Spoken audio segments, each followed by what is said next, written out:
So the first thing if you want VAST is you need to ascertain is whether you've got TV reception in your area or not.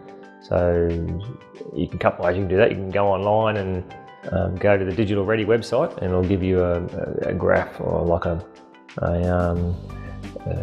green, I think it's green if it's good reception. It gives you an indication at least whether you're in a good reception area. It's pretty vague. Well, the best way is to get an antenna guy to come to your house and do a test. If you've already done that and you've had antenna guys there and you know you definitely got no reception or in an area where it keeps on pixelating, then you need VAST. So VAST is basically compromises of a satellite dish, exactly the same as the Foxtel dish or the old Austar dishes, and it comes from the same satellite.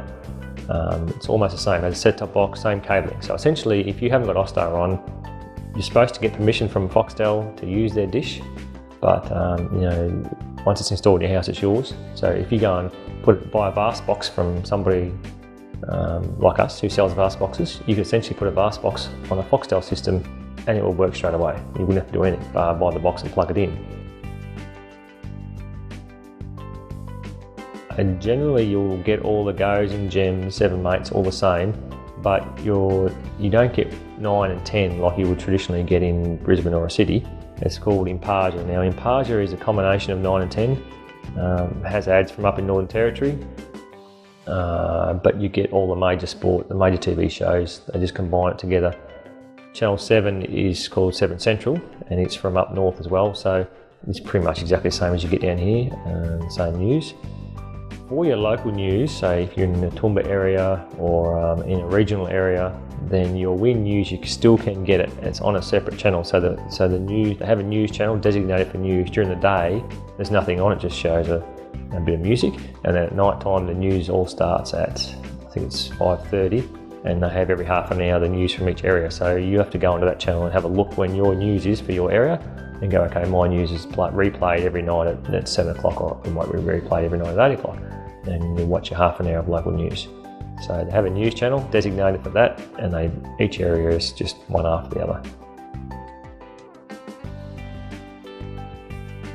So if you've already got Foxtel on, then you would need an installer like us to come down. There's a couple of different ways you can do it. You can put another dish up if you want, that's probably the most expensive way, or the easiest way is to change the L&B. So on the front of the dish, big round dish, on the front of it there's a thing called an L&B with a cable hanging out of it, and you can change that L&B to a quad or a dual or a quad L&B to get more cables out of it, and then your Foxtel will work exactly the same, and we'll run a cable out of that because it's the same satellite, or comes from the same place.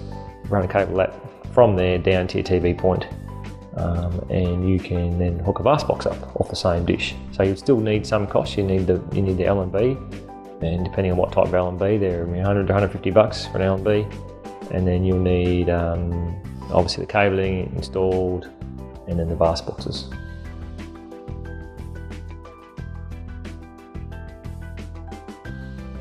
Effectively for VAST at the moment, it all comes off, it's all, and this gets a little bit technical, vertically polarised. So you only have to put a splitter in. You don't have to put a dual L&B in. The dual L&B, changing the L&B is really only if it's an old dish and it's got an old L&B on there, you have to change it. Or if you've got a Foxtel dish that you want to run off the Foxtel dish, then you have to change the L&B. But if there's a reasonably new dish on there, or we're putting the dish on there, then it's cheaper to run one cable down if the house is on stumps under the house, and then you put a splitter in to split off the 2 TV points, and that's definitely the cheapest way. 2 VAST boxes, they'll both work.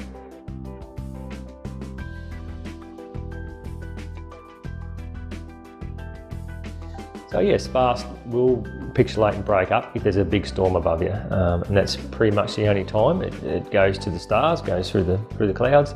And if it's a big storm, thunderstorm in summer, then it will pixelate and freeze, and it'll say no signal, or I can't remember the error now that it comes up with, but it'll say no signal, and it's normally only for the 5 or 10 minutes that the bulk of the storm is passing over. It should not break up just in general rain, misty stuff. It should work fine through that, and the way we align it and the variances we have to have on it make it so that it should work during normal bad weather. It's only for a real big storm and the cloud's so thick and dense that you won't get reception. If it's a light shower and it's playing up, then generally that's normally an alignment problem. The L&B or the dish is not quite lined up and not getting enough out of it, or maybe you've got a box off us or from somebody, and your dishes actually might even be too small. If you're using an old Foxtel dish, then in the early days when Foxtel or Austar back then were installing, they were 65 centimetre dishes, and now we put up 80 centimetre dishes, so they're bigger, they receive more signal and they work better in bad weather. So it could be an old dish or an old L&B. So again, you'd need to install it to replace a dish in the L&B.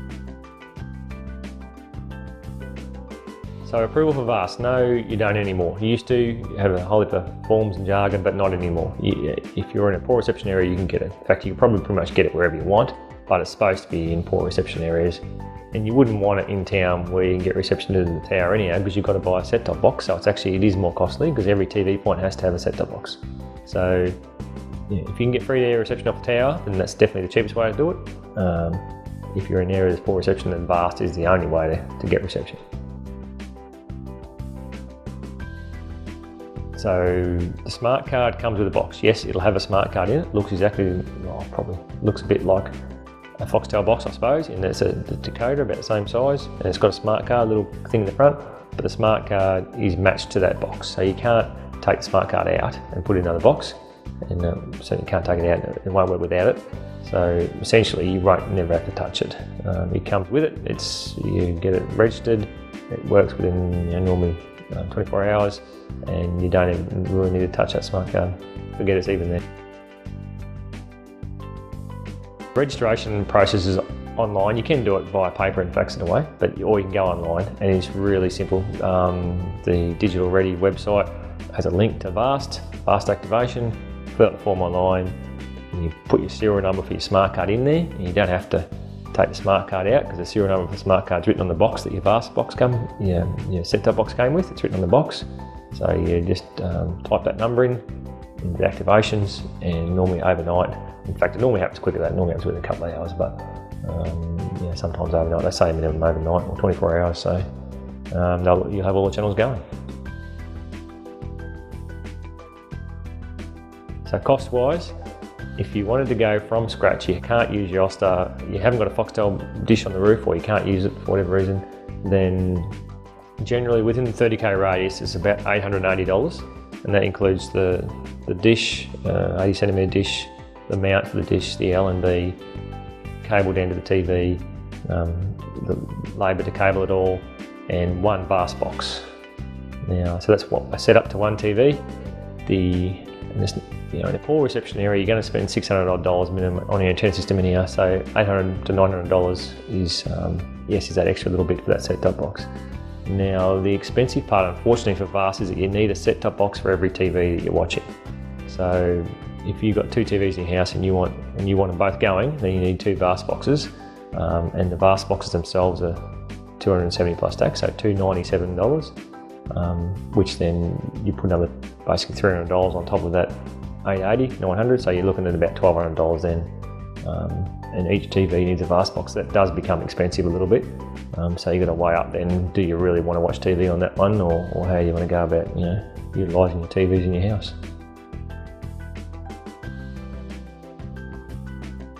So for VAST, step one is to go online or get an antenna guy to make sure that you're in an area where there's no TV reception. Otherwise, as I said, it's a bit more costly, so you don't want to go spend all the money if you don't need to, if you can get reception from a normal antenna. Step two is then to ascertain whether you've got a Foxtel dish on the roof that you can use.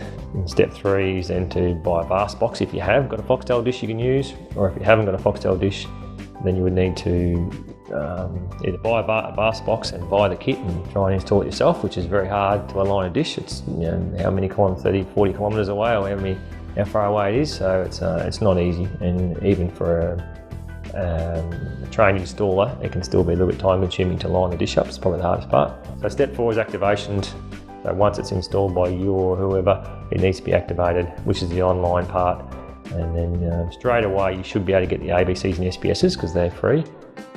Well, it's all free, but they come up straight away. That's a good indication it's all lined up and working, and then the activation part will give you the extra channels.